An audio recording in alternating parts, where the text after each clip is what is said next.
Here we'll look at what the quick question feature is all about, and you've got three things that we can do. We've got multiple choice, we've got true or false, and we've got short answer. So let's look at each of those in turn.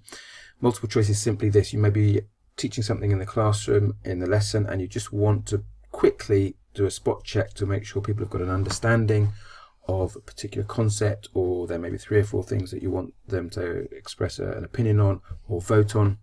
And so you can very quickly set up a multiple choice. By clicking multiple choice, it brings up 5 options.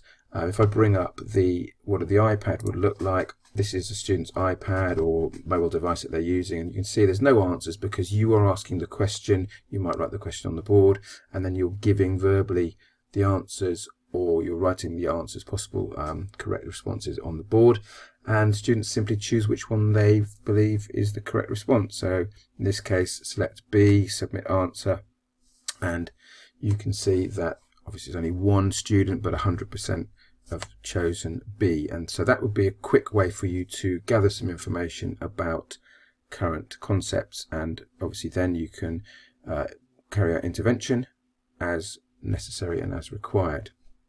If we go to true or false, it's very similar. If I click on true and false, you can see again on the student's iPad that it just displays true, false. So again, it would be a question, whatever it happens to be. Is this true? Is this false? Black tea is better and more tasty than white tea. True, false, their opinion, their idea, whatever you want to ask them, of course, and then they just choose. In this case, that's false, of course, because white tea is much better than black tea, and you get your responses there. So that's relatively straightforward. The third area requires a little bit more thought and actually is really, really useful for rich learning. So we'll just pause and gather our thoughts before we move on to that one.